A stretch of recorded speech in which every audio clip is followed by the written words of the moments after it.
સ્વચ્છતા સર્વેક્ષણમાં ગત વર્ષે 18મા ક્રમે ધકેલાયા બાદ હવે વડોદરા મ્યુનિસિપલ કોર્પોરેશન એક્શન મોડમાં છે। દર વર્ષે અંદાજે 50 કરોડ રૂપિયાનો ખર્ચ કરવા છતાં શહેરમાં ગંદકીની ફરિયાદો રહેતી હતી, જેને ધ્યાનમાં રાખી મનપાએ હવે સીધો જનતાનો સંપર્ક સાધવાનું શરૂ કર્યું છે।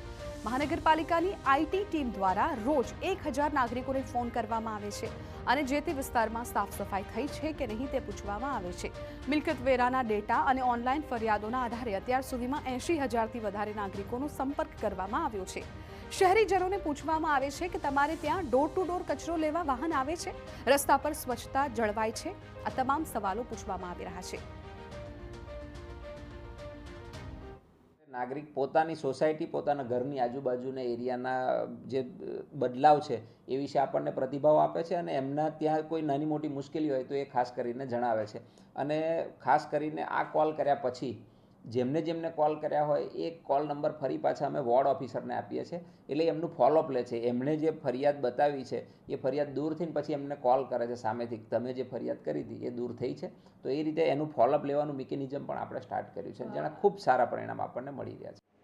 રસપ્રદ વાત એ છે કે જ્યારે મહાનગરપાલિકા તરફથી સ્વચ્છતા માટે ફોન આવે છે ત્યારે નાગરિકો માત્ર કચરાની જ નહીં પણ પાણી, ડ્રેનેજ અને તૂટેલા રસ્તાઓ જેવી અન્ય પ્રાથમિક સુવિધાઓની પણ ફરિયાદો કરી રહ્યા છે। વિપક્ષી નેતા આ કામગીરીને આવકારી છે, પણ સાથે જ ટકોર કરી છે કે જો આ કામગીરી નિયમિત ધોરણે થશે તો જ પરિણામ દેખાશે, બાકી માત્ર જાહેરાતથી કંઈ નહીં થાય। સાચી વાત એ છે કે ઇમ્પ્લિમેન્ટ ક્યાં સુધી થશે। હવે ડોર ટુ ડોરની ગાડી જાય છે કે નથી જતી, કેટલી ડોર ટુ ડોરની ગાડી રાખી છે, કચરાના ઢગલા હટ્યા કે નહીં, કારણ કે હું છેલ્લા 20 વર્ષથી સાંભળું છું કે કચરાનો ઢગલો હટી જશે, આપ જઈને જોઈએ હટી ગયો છે, જ્યાં ત્યાંથી દુર્ગંધ દૂર થઈ ગઈ છે, કાં સ્લોટર હાઉસ એની દુર્ગંધ દૂર થઈ ગઈ છે, શું સ્લોટર હાઉસમાં બધા જનાવરોના જે રીતે નિકાલ કરવો જોઈએ થયું છે, એટલે તમામ બાબતો બોલવામાં બહુ સારી લાગે છે। મનપાના આઈટી વિભાગની 25 કર્મચારીઓની ટીમ સતત આ કામગીરીમાં વ્યસ્ત છે। આગામી દિવસોમાં પાલિકા 5 લાખ નાગરિકો સુધી પહોંચવાનો મોટો લક્ષ્યાંક ધરાવે છે। આ અભિગમથી જે તે વિસ્તારના ઝોન ઓફિસર અને સફાઈ કર્મચારીઓ પર પણ જવાબદારીનું દબાણ વધ્યું છે, કારણ કે તેમની કામગીરીનો સીધો રિપોર્ટ હવે જનતા દ્વારા કમિશનર સુધી પહોંચી રહ્યો છે।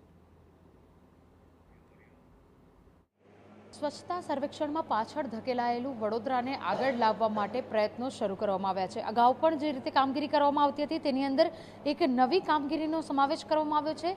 વડોદરા શહેર મહાનગરપાલિકાના જે સ્માર્ટ સિટી ડિપાર્ટમેન્ટનું જે કમાન્ડ એન્ડ કંટ્રોલ સેન્ટર છે ત્યાં આગળથી કર્મચારીઓ દ્વારા વડોદરા શહેરના નાગરિકોને ફોન કરી તેઓના વિસ્તારમાં કયા પ્રકારથી સફાઈ થઈ રહી છે, સાથે સાથે ડોર ટુ ડોરના વાહનો તેમના વિસ્તારમાં કચરો કલેક્ટ કરવા માટે જાય છે કે કેમ, આ તમામ વિષયોને લઈને હવે ફોન કરી નાગરિકો પાસેથી અભિપ્રાયો લેવામાં આવી રહ્યા છે। સૌથી મહત્વની વાત એ છે કે જે રીતે છેલ્લા ઘણા વર્ષોથી વડોદરા શહેર સ્વચ્છતામાં પાછળ ધકેલાઈ રહ્યું છે તેને આગળ લાવવા માટે ઓપન સ્પોટ પણ બંધ કરવામાં આવ્યા છે। આ સાથે જ્યારે મહાનગરપાલિકાના કર્મચારી દ્વારા નાગરિકોને ફોન કરવામાં આવે છે ત્યારે સ્વચ્છતા સિવાય નાગરિકોની અન્ય જો કોઈ પણ પ્રકારની પ્રાથમિક સુવિધાને લઈને ફરિયાદ હોય તો તે ફરિયાદોને પણ એકત્ર કરી જે તે વિભાગમાં સોંપવામાં આવે છે, જેના થકી નાગરિકોને મળતી સુવિધાઓમાં પણ વધારો થાય। હાલ સ્વચ્છતા સર્વેક્ષણ માટે થઈને ડોર ટુ ડોરના વાહનો જઈ રહ્યા છે, કેટલા વાગે જઈ રહ્યા છે, નિયમિત રૂપે જાય છે કે કેમ, આ સમગ્ર બાબતને લઈને ફોન કોલ્સ કરવામાં આવી રહ્યા છે, નાગરિકો પાસેથી અભિપ્રાય પણ જાણવામાં આવી રહ્યો છે।